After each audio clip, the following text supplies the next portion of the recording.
और अब बात इस वक्त की बड़ी खबर की जो राज्य में सरकार के खिलाफ मोर्चाबंदी से जुड़ी है।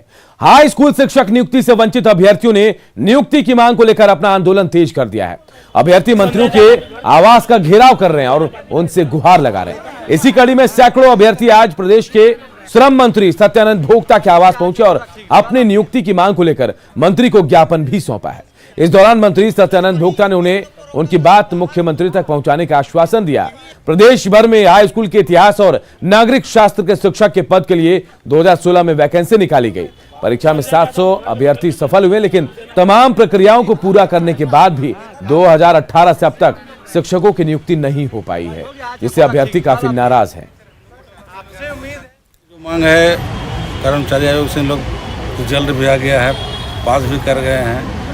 कुछ माननीय उच्च न्यायालय का भी कुछ आदेश है, तो सभी आकलन करने के बाद, क्योंकि सभी लोग झारखंड के हैं, युवा लोगों को नौकरी चाहिए जी, तो इस विषय पर हम माननीय मंत्रिमंडल के सदस्य हैं, माननीय मुख्यमंत्री महोदय हैं, सब बात को रखेंगे। विश्वास है माननीय मंत्री जी के द्वारा जो आश्वासन दिया गया है। हम 11 गैर अनुसूचित जिले के सफल अभ्यर्थी हैं और हम लोगों को 3 साल से लगातार कोर्ट और कार्मिक एचआरडी में गोल गोल घुमाया जा रहा है। कहीं कोई गुनाह नहीं है, हम लोग बेगुनाह हैं। केवल नियुक्ति पत्र के लिए हम लोगों को गोल गोल घुमाया जा रहा है। आश्वासन के बाद हम लोगों की उम्मीद जगी है कि सरकार हम लोगों पर पहल करेगी।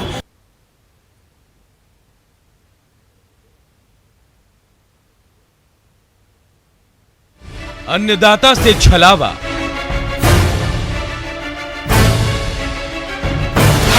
कर्ज माफी का फरेब,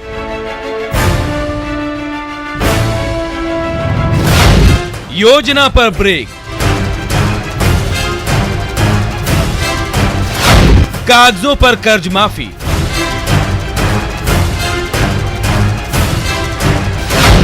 सबसे बड़ा खुलासा,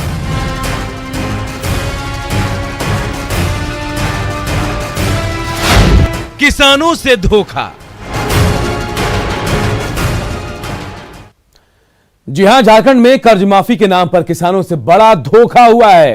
हेमंत सरकार ने अपनी पहली सालगिरह पर 29 दिसंबर को किसानों का 50,000 रुपए तक का कर्ज माफ करने का ऐलान किया था। एक परिवार से एक किसान को कर्ज माफी का लाभ मिलना था और राज्य के करीब 6.5 लाख किसानों को इसका फायदा मिलना था, लेकिन अब तक एक भी किसान को कर्ज माफी का लाभ नहीं मिल पाया। कृषि विभाग का राज्य के 9 लाख से ज्यादा किसानों को इसका फायदा देने का लक्ष्य भी रखा गया, लेकिन वित्त विभाग से अब तक कृषि विभाग को पैसा नहीं मिला। लिहाजा राशि के अभाव में योजना पर ब्रेक लग गया है। किसानों की कर्ज माफी की राह में बैंक भी रोड़ा बने हुए हैं। अब तक 2 लाख से भी कम किसानों का डेटा अपलोड हुआ है। SBI, बैंक ऑफ इंडिया और ग्रामीण बैंक के कर्ज माफी की योजना थी, लेकिन अब तक महज 25,000 eKYC ही हो पाया। आपको बता दें कि कांग्रेस ने चुनावी घोषणा पत्र में राज्य के किसानों से 2 लाख रुपए तक का कर्ज माफी का वादा किया था। राज्य के कृषि मंत्री बादल पत्रलेख कांग्रेस के कोटे से आते हैं, वहीं वित्त मंत्री रामेश्वर उरांव भी कांग्रेस कोटे से ही आते हैं। किसानों की ऋण माफी पर कृषि विभाग ने 2000 करोड़ की राशि देने की घोषणा की थी। वित्तीय वर्ष की समाप्ति को देखते हुए सरकार ने 1000 करोड़ रुपए सरेंडर करने का फैसला किया है और मार्च माह के अंत तक 500 करोड़ रुपए खर्च कर पाना विभाग के लिए बड़ी चुनौती बन गया है।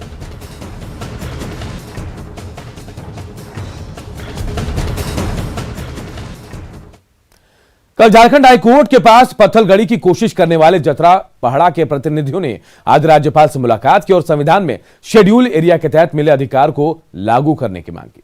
साथ ही जतरा पहाड़ा ने अधिकार नहीं मिलने पर राज्य भर में पत्थलगड़ी करने की घोषणा भी की है।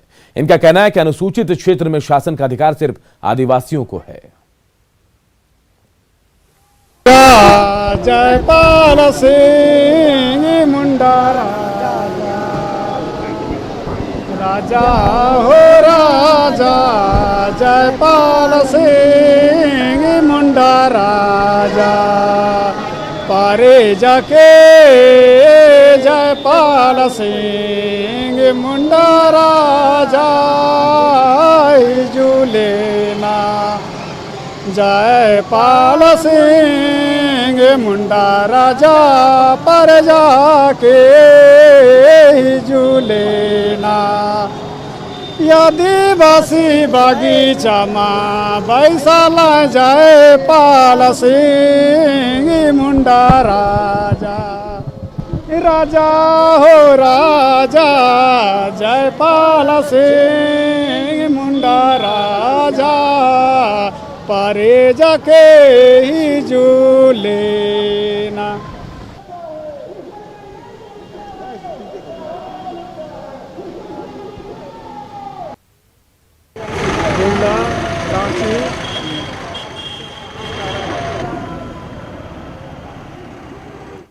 से इसीलिए मिलने गए थे। ये राजपत्र है असाधारण एक्स्ट्राऑर्डिनरी 11 अप्रैल 2007 को भारत के संविधान आदेश अनुसार अनुसूचित क्षेत्र दिया गया, अनुसूचित जनजातियों के लिए केवल, और किसी दूसरे के लिए नहीं।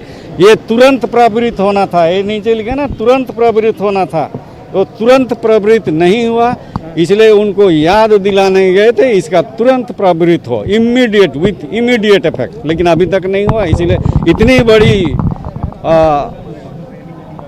गजट नोटिफिकेशन का इग्नोर किया जा रहा है, इसीलिए हम लोग मिलने गए। आंदोलन अब तो कहना चाहिए अभी शुरू हुआ है। ये आंदोलन जब भी शुरू होता था दब जाता था, लेकिन अब दबेगा नहीं। लोग जागरूक हो गए हैं। अभी पूर्व में तो कोई संविधान को पढ़ते भी नहीं थे, बहुत अच्छे अच्छे लोग भी नहीं पढ़ते हैं। अभी लोग संविधान पढ़ना शुरू किए हैं, लोग जान रहे हैं, तो अब संविधान के तहत अब अपनी मांग को रख रहे हैं और संविधान के तहत अपना वो अधिकार लेना चाह रहे हैं। और जमशेदपुर से एक बड़ी खबर इस वक्त आ रही है। जमशेदपुर में एक महिला से दिन दहाड़े 6 लाख रुपए की लूट हुई है।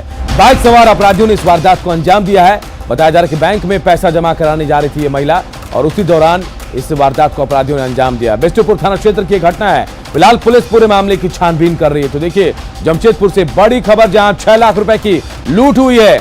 एक महिला से दिन दहाड़े अपराधियों ने 6 लाख रुपए लूट लिए हैं और बाइक सवार अपराधियों ने इस वारदात को अंजाम दिया है। बताया जा रहा है कि महिला जो है वो बैंक में पैसे जमा कराने जा रही थी और इसी दौरान उनसे पैसे लूटे गए हैं। बिष्टुपुर थाना क्षेत्र की घटना है और पुलिस पूरे मामले की छानबीन कर रही है। तो दिन दहाड़े जमशेदपुर में इस बड़ी वारदात को अंजाम दिया गया है। 6 लाख रुपए की लूट हुई है। बाइक सवार अपराधियों ने लूट की इस वारदात को अंजाम दिया है। एक महिला से 6 लाख रुपए लूटे गए हैं। महिला बैंक में पैसे जमा कराने जा रही थी, इसी दौरान बाइक सवार अपराधी पहुंचते हैं और रुपए लूटकर वहां से फरार हो जाते हैं। बिष्टुपुर थाना इलाके में इस वारदात को अपराधियों ने अंजाम दिया है। पुलिस पूरे मामले की छानबीन कर रही है। आशीष हमारे सहयोगी इस खबर पर हमारे साथ जुड़े हैं। आशीष, बिष्टुपुर वो इलाका है जो बेहद चाक चौबंद माना जाता है, वीआईपी इलाका, यहां दिन दहाड़े लूट बहुत बड़ी बात कह रही है, क्या जानकारी आपके पास है? जी अनूप, आपने सही कहा। जमशेदपुर का बिष्टुपुर इलाका जो है ये सबसे पॉश इलाका है। और सबसे पहले बता दूं कि उसी इलाके में उपायुक्त और एसएसपी का कार्यालय है।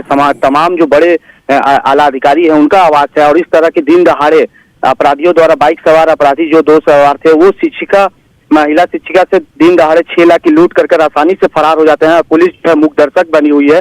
ये कहीं ना कहीं पुलिस की कार्यशैली पर सवाल खड़ा होता है। हालांकि जब ये महिला से 6 लाख की लूट हुई उसके बाद महिला थाने पहुंची, उसके बाद इस जानकारी मिली पुलिस को कि यह घटना को अंजाम दिया गया। हालांकि पुलिस सिटी एसपी मौके पर पहुंच गए हैं और आसपास लगे सीसीटीवी कैमरे की जांच हो रही है कि आखिर ये कौन दो अपराधी थे जो दिन दहाड़े पुलिस के चुनौती देते हुए लूट की घटना को अंजाम दिया है। जी अनु। बिल्कुल आशीष, तो बिष्टुपुर वो इलाका वीआईपी इलाका जहां दिन दहाड़े लूट हुई और 6 लाख रुपए एक महिला से अपराधियों ने लूट लिए। बाइक सवार अपराधियों ने लूट की इस वारदात को अंजाम दिया जो पुलिस के लिए बड़ी चुनौती बन गई है। बहुत बहुत शुक्रिया आशीष।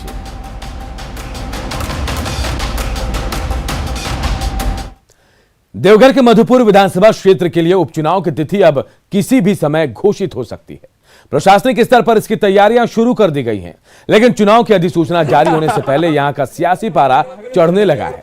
2019 के विधानसभा चुनाव में यहां से जेएमएम के हाजी हुसैन अंसारी भाजपा के राज परिवार को शिकस्त देकर विजयी घोषित हुए थे। हेमंत सोरेन के नेतृत्व में बनी गठबंधन की सरकार में हाजी हुसैन को अल्पसंख्यक कल्याण और निबंधन विभाग का मंत्री बनाया गया। पिछले साल अक्टूबर में उनकी मौत के बाद उनके उत्तराधिकारी के तौर पर उनके बेटे हफीजुल हसन को चुनाव के पहले ही मंत्री पद की शपथ दिलाकर जेएमएम ने मास्टर स्ट्रोक चल दिया। पार्टी को उम्मीद है कि हाजी हुसैन की मौत के बाद सेंटिमेंट वोट के साथ बतौर मंत्री चुनाव लड़ने से हफीजुल अंसारी की जीत पक्की हो जाएगी। बीजेपी के राज परिवार और आजसू के गंगा नारायण सिंह दोनों ही चुनाव लड़ने का मन बना चुके हैं। अभी क्षेत्र में हम लोग घूम रहे हैं पूरे पार्टी कार्यकर्ता के साथ और पब्लिक का रुझान बहुत अच्छा है। हाजी साहब के प्रति सहानुभूति है। देखिए, ये तय है कि मधुपुर विधानसभा में उपचुनाव होने वाले हैं और यह भी तय है कि यह मधुपुर विधानसभा क्षेत्र भारतीय जनता पार्टी का परंपरागत सीट रहा है। यह भी तय है कि भारतीय जनता पार्टी यह विधानसभा लड़ेगी और लड़ेगी ही नहीं बल्कि जीतेगी। ये तो मैं कईयों सालों से यहाँ समाज सेवा के तौर पे काम कर रहा हूँ और यहाँ की जो स्थिति है उसको देख करके मुझे लग रहा है कि मधुपुर विधानसभा की स्थिति ठीक ठाक नहीं है। यहाँ की जनता की अनेकों ऐसे प्रॉब्लम है, बहुत सारी दिक्कतें हैं जिनको देख के मुझे लगा कि समाज सेवा करते करते मुझे उनकी हक की लड़ाई लड़ना चाहिए और जनता के हक की लड़ाई लड़ने के लिए मैं मधुपुर विधानसभा में 2019 में भी लड़ा हूँ। राज्य में बहुत जल्द पंचायत चुनाव होना और इसको लेकर राज्य सरकार ने अपनी तैयारियां भी शुरू कर दी हैं। इसी सिलसिले में राज्य निर्वाचन आयुक्त डीके तिवारी जमशेदपुर शहर पहुंचे, जहां उन्होंने परिसदन भवन में उपायुक्त और सिटी एसपी के साथ बैठक की और पंचायत चुनाव को लेकर कई दिशा निर्देश दिए। कोरोना काल में चुनाव कराना राज्य सरकार और आयोग के लिए चुनौती है। ऐसे में निर्वाचन आयुक्त राज्य की अलग अलग पंचायतों का भ्रमण कर चुनाव की तैयारियों का जायजा ले रही है।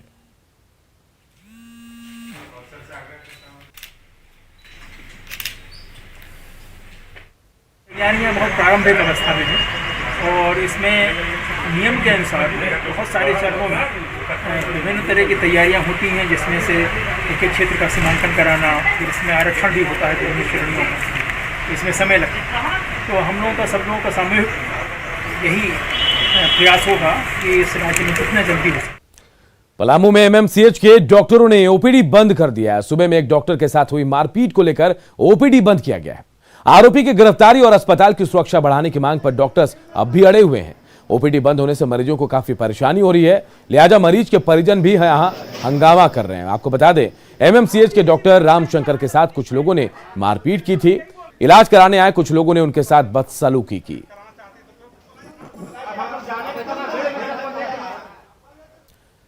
इधर पाकुड़ के राज हाई स्कूल के आदिवासी छात्रावास में जल संकट से छात्रों को दो चार होना पड़ रहा है। इस छात्रावास में 250 छात्र रहते हैं। हॉस्टल में 2 चापानल है, लेकिन मोहल्लेवासी भी इसका इस्तेमाल करने लगे, जिससे अब और समस्या हो जाती है। फिलहाल छात्रों को नहाने और कपड़ा धोने के लिए तालाब जाना पड़ता है। हालात का जायजा लिया हमारे सहयोगी कुंदन कुमार ने। पाकुड़ के राज हाई स्कूल +2 के छात्रावास में इन दिनों पानी की गंभीर समस्या उत्पन्न हो गई है और यह फरवरी का माह है और फरवरी के माह में ही पानी की इतनी बड़ी प्रॉब्लम हो गई है कि जो 250 स्टूडेंट इस हॉस्टल में रहते हैं और इन सभी को आज से ही अब तालाब का सहारा लेना पड़ रहा है। यहाँ पर पानी की कोई व्यवस्था नहीं है। 2 चापानल लगे हुए हैं और एक चापानल से पूरा तालवाडांगा मोहल्ले के लोग पानी ले जाते हैं, जिसके कारण जो चापानल से पानी निकलना कम हो जाता है। छात्र जो इस हॉस्टल में रहते हैं उन्हें बाथरूम तक के लिए पानी चापानल पर निर्भर पड़ना पड़ता है। जो बोरिंग है वो खराब हो चुका है, उससे पानी नहीं निकल रहा है। शौचालय का भी बोरिंग बंद हो गया है और जो हॉस्टल के अंदर पाइपलाइन किया गया उसका भी पूरा बंद हो चुका है।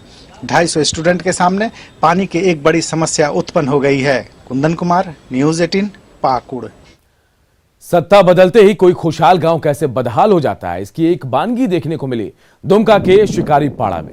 2018 में बालीजोर गांव को खुशहाल बनाने के लिए प्रशासन ने कई पहल की, लेकिन सत्ता बदलने के बाद यह गांव अब उपेक्षित होकर बदहाल हो गया। जानकारी दे रहे हमारे सहयोगी पंचम झा। उस समय जो बहुत अच्छा हो रहा था, जब उसका तबादला हो गया इसके बाद धीरे धीरे ये बंद होने लगा। और जब चल रहा था तो मोटा मोटी हमको लगता है कि ग्रामीण महिलाओं का भी अच्छा खासा मतलब इनकम हो रहा था। और जब से मुकेश सर चले गए तब से ये बंद पड़ा हुआ है। 1 साल जैसे ठीक चला, फिर बाद में जैसे वो चले गए वैसे हम लोग को मैंने यहाँ पर छोड़ दिया गया। कितना दिन से बंद है? लगभग 1 साल ही चला, इसके बाद नहीं चला। कभी चप्पल निर्माण के क्षेत्र में अलग पहचान बनाने वाला दुमका का बालीजोर गांव आज बदहाल है। हम अभी खड़े हैं बालीजोर गांव में और आपको इसका नज़ारा दिखाना चाह रहे हैं। वर्ष 2018 में तत्कालीन डीसी मुकेश कुमार के द्वारा घर में ही रोजगार मिले, इसके लिए चप्पल निर्माण का कार्य शुरू किया गया था और गांव के नाम पर ही कंपनी का नाम दिया गया था बाली फुटवेयर। उस चप्पल निर्माण के लिए आप देख सकते हैं जो सामने बिल्डिंग है, आलीशान भवन बनाया गया था ताकि यहीं पे गांव की महिलाएं एकत्रित होकर चप्पल निर्माण कर सके। और इसके लिए तत्कालीन डीसी द्वारा बाजार भी मुहैया कराया गया था। दुमका ही नहीं बल्कि अगल बगल के जितने भी जिले हैं और सरकारी आवासीय विद्यालय हैं वहां पर इन चप्पलों की आपूर्ति भी होती थी। योजना थी चप्पल के बाद जूता का भी निर्माण किया जाए। लाखों रुपया का उपकरण आज यूं ही पड़ा हुआ है। पंचम कुमार झा, न्यूज़ 18 दुमका। जमशेदपुर से जोगसलाई को जोड़ने वाले मुख्य सड़क पर फ्लाईओवर नहीं बनने से लोगों को भारी परेशानियों का सामना करना पड़ता है। सड़क एक रेलवे फाटक से होकर गुजरती है और यहां पर वाहनों का लंबा जाम भी लगता है। जोगसलाई में बन रहे 3 किलोमीटर के फ्लाईओवर के अधूरे काम का जायजा लिया हमारे सहयोगी आशीष कुमार ने। जमशेदपुर शहर की जुगसलाई में सबसे बड़ी समस्या जो थी वो फाटक की समस्या थी, जो जमशेदपुर शहर के जुगसलाई को जोड़ती थी। और मैं नज़ारा दिखाना चाहूँगा इस जो समस्या को लेकर। पूर्व की सरकार ने एक फ्लाईओवर का सपना लोगों को दिखाया था, जिसके बाद जो है ये फ्लाईओवर की शुरुआत भी हुई थी। 2018 में इसकी शुरुआत हुई थी। बता दूं कि इस जमशेदपुर शहर से जुगसलाई क्षेत्र का सबसे बड़ा व्यापारिक क्षेत्र माना जाता है और उस क्षेत्र में लाखों की संख्या में लोग वहां रहते हैं। मगर जमशेदपुर से जुगसलाई जाने में आए दिन लोगों को जो फाटक पार करके जाम के साथ साथ कई लोग जो है अपनी जान से भी हाथ धो बैठे, क्योंकि कई लोग जो है ट्रेन की चपेट में आने से उनकी मौत हो गई। जिसके बाद लोगों ने कई बड़े आंदोलन किए, जिसके बाद पूर्व की सरकार द्वारा और केंद्र सरकार द्वारा इसकी शुरुआत की गई। मगर आप देख सकते हैं कि ये जो फ्लाईओवर का जो सपना था वो कहीं ना कहीं लोगों में अभी भी आक्रोश है, क्योंकि ये काम जो है वो काफ़ी धीमी रफ्तार से की जा रही है और 2 साल पूरे हो चुके हैं। मगर आप देख सकते हैं कि आधा से अधूरा भी अभी ये फ्लाईओवर बना हुआ है और लोगों को अभी भी काफ़ी परेशानी का सामना करना पड़ता है। उस फाटक को पार करने में घंटों घंटों जाम का सामना करना पड़ता है। मगर हालांकि आपको बता दूं कि इसका जो सबसे बड़ा मुद्दा था, फ्लाईओवर बनने के बाद जो आसपास के जो घरे थे, गरीब घर आते थे, उनको तोड़कर उनको बसाया भी जा रहा है। सरकार द्वारा उनको पक्का मकान उन्हीं के आसपास फ्लाईओवर के अगल बगल उनका मकान बनाया जा रहा है और उन लोगों को पहले बसाया जा रहा है, उसके बाद उनको हटाया जा रहा है। तो कहीं ना कहीं उसी को लेकर ये फ्लाईओवर का काम जो है वो धीरे धीरे चल रहा था। मगर बता दूं कि जमशेदपुर शहर के सांसद ने 2022 मार्च तक इस फ्लाईओवर का बनने का पूरा दावा किया है। अब देखना यह है कि कब तक ये फ्लाईओवर बनता है और जुगसलाई के लोगों की जो सबसे बड़ी समस्या थी उससे लोगों को कब तक निजात मिलता है। न्यूज़ 18 के लिए जमशेदपुर से आशीष कुमार तिवारी। कुछ एस्टीमेट जो इसको बढ़ा है और करीब 54 घर आ गया था उसमें बारी बारी से 4 फेज में घर मकान बन रहा। उसमें CSR से कुछ लोग फंडिंग जरूर करके हमारे DC साहब हम लोग बैठ के एक निर्णय लिए हैं कि CSR से भी कुछ सामग्री जुटाकर उस गरीब लोग का जो कुटी है उसको बना दिया जाए ताकि वो लोग रहने में कोई दिक्कत नहीं। तो 13 घर के 54 घर है, 4 टर्म में पूरा होगा। जैसे ही पूरा होगा उसको तोड़ के वो फ्लाईओवर काम का स्टार्ट हो जाएगा और बहुत जल्द उसको पूरा कर ले। और जो आज झारखंड के इस बुलेटिन में इतना ही, लेकिन खबरें लगातार जारी है। देखते रहिए न्यूज़ 18 बिहार।